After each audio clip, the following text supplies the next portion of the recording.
Hi friends, welcome to short and hub channel.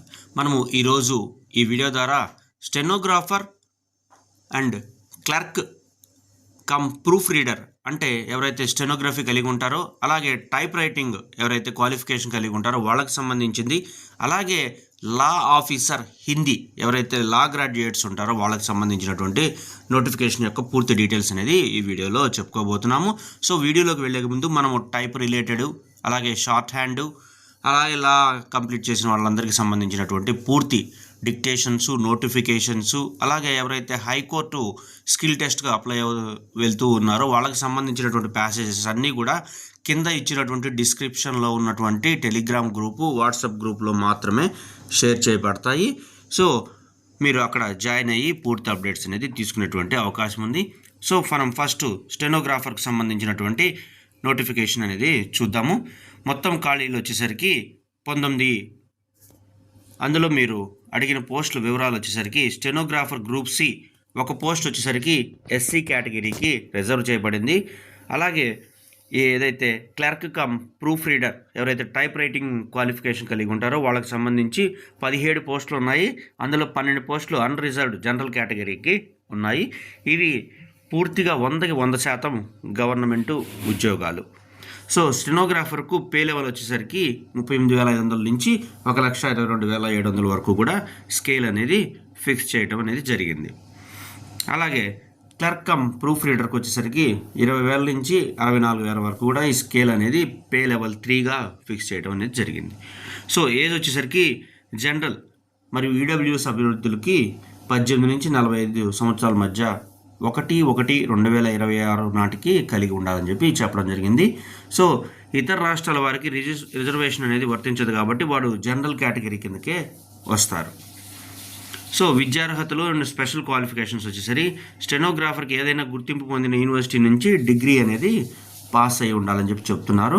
ఇక్కడ special qualification experience వచ్చేసరికి ప్రభుత్వ లేదా ఏదైనా ప్రైవేటు రెప్యూటెడ్ ఆర్గనైజేషన్లో స్టెనోటైపిస్ట్ లేదా జడ్జిమెంట్ రైటర్ లేదా స్టెనోగ్రాఫర్గా 3 సంవత్సరాల పని అనుభవం అనేది ఖచ్చితంగా ఉండాలని చెప్పి చెప్పడం జరుగుతుంది.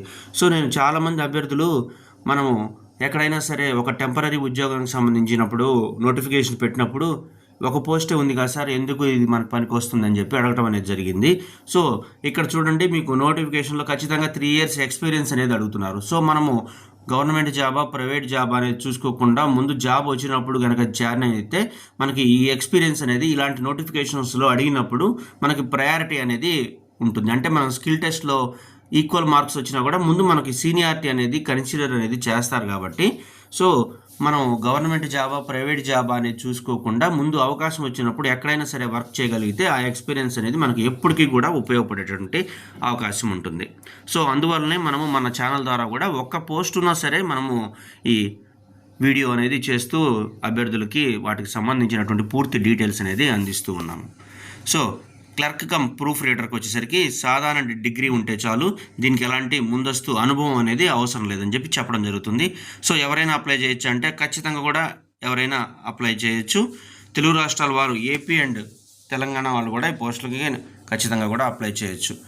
క్లర్క్ కమ్ ప్రూఫ్ రీడర్లో ఉన్నటువంటి 12 జనరల్ పోస్టులకు ఎవరైనా పోటీ పడవచ్చు. కానీ స్టెనోగ్రాఫర్కు ఉన్నటువంటి ఒక పోస్టు ఎస్సీకి రిజర్వ్ చేయబడింది కాబట్టి ఇతర రాష్ట్రాల వారు జనరల్ కింద ఈ స్టెనోగ్రాఫర్ పోస్టుకి అర్హులు కారని చెప్పి క్లియర్గా చెప్పడం అనేది జరిగింది.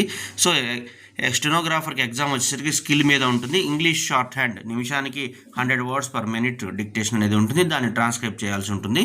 టైపింగ్ స్పీడ్ వచ్చేసరికి కంప్యూటర్ మీద ఇంగ్లీష్లో 50 words per minute స్పీడ్ అనేది ఉండాలి. ట్రాన్స్క్రిప్షన్ మరియు టైపింగ్లో గరిష్టంగా కూడా 10% మిస్టేక్స్ మాత్రమే వాళ్ళు కన్సిడర్ చేస్తారు, అంతకంటే ఎక్కువ పోతే డిస్క్వాలిఫై అనేది చేసేటువంటి అవకాశం ఉంది. సో మీకు నోటిఫికేషన్స్ అన్నీ కూడా మీరు చూస్తూ ఉన్నట్లయితే మీకు ఏ క్వాలిఫికేషన్స్ అడుగుతున్నారు, మనం ఏమేమి ఎక్వైరీ చేయాలనేది కూడా మనకి అవకాశం ఉండేటువంటి తెలుసుకునేటువంటి అవకాశం ఏర్పడుతుంది. ఈ క్లర్క్ కమ్ ప్రూఫ్ రీడర్కి వచ్చేసరికి స్క్రీనింగ్ టెస్ట్ ఉంటుంది. ఇది ఆబ్జెక్టివ్ టైప్లో ఉంటుంది. తర్వాత స్క్రీనింగ్ పాస్ అయిన తర్వాత మెయిన్ టెస్ట్ అనేది ఉంటుంది. అక్కడ వచ్చేసరికి స్కిల్ కంప్యూటర్ మీద ఇంగ్లీష్లో నిమిషానికి కనీసం 30 words స్పీడ్తో ఈ టైప్ టెస్ట్ అనేది ఉంటుంది. తర్వాత డాక్యుమెంట్ వెరిఫికేషన్ అనేది ఉంటుంది.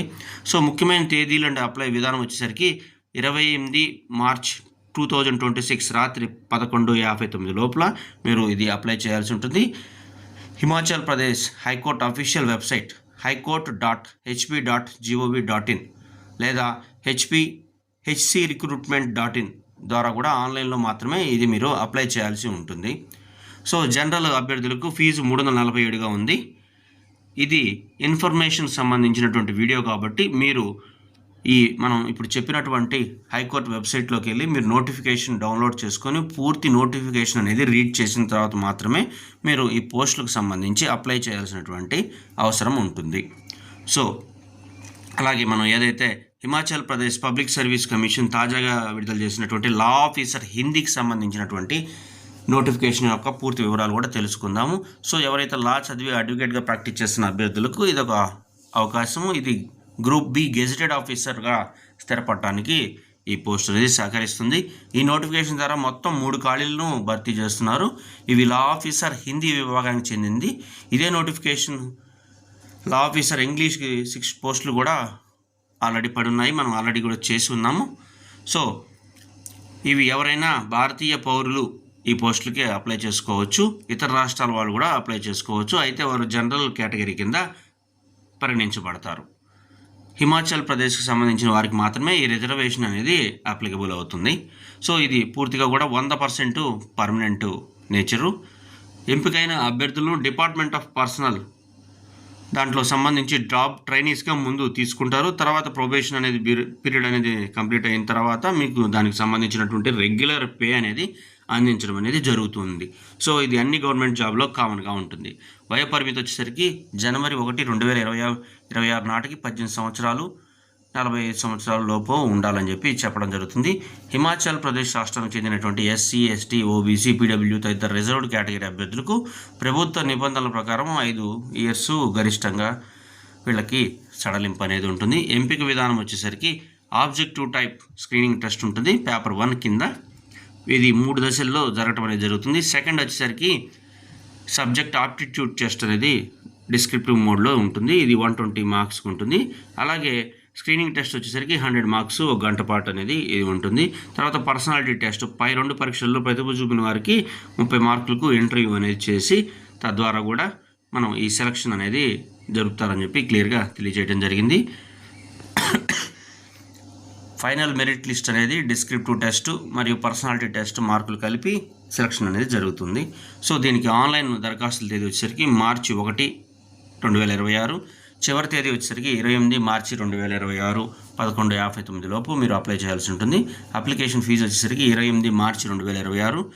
అలాగే జనరల్ కేటగిరీ మరియు ఇతర రాష్ట్రాల అభ్యర్థులకు 600, హిమాచల్ ప్రదేశ్ చెందిన ఎస్సీ, ఎస్టీ, ఓబీసీ వాళ్ళకి 150 కింద తీసుకుంటారు. సో ఆసక్తి కలిగిన అభ్యర్థులు హెచ్పిపిఎస్సి అధికార వెబ్సైట్ అయినటువంటి hppsc.hp.gov.in ద్వారా కూడా మీరు ఓటీపీ రిజిస్ట్రేషన్ మిగతా అన్ని కంప్లీట్ చేసుకొని ఈ పూర్తి నోటిఫికేషన్ మీరు తీసుకున్న తర్వాత చదివిన తర్వాత మాత్రమే ఈ పోస్టులు అనేది అప్లై చేయండి. సో ఈ పోస్ట్ దరఖాస్తు చేయడానికి అభ్యర్థులు కింది తెలిపిన అర్హతలు మరియు అనుభవం ఖచ్చితంగా ఉండాలి. ప్రొఫెషనల్ డిగ్రీ ఏదైనా గుర్తింపు పొందిన యూనివర్సిటీ నుంచి న్యాయశాస్త్రంలో డిగ్రీ అనేది ఉండాలి. అలాగే మీ BA డిగ్రీ స్థాయిలో హిందీని ఒక సెలెక్టివ్ సబ్జెక్టుగా చదివి ఉండటం తప్పనిసరి అని చెప్పడం జరుగుతుంది. ఇక్కడ అడ్వకేట్గా కనీసం 5 సంవత్సరాల అనుభవం అడుగుతున్నారు.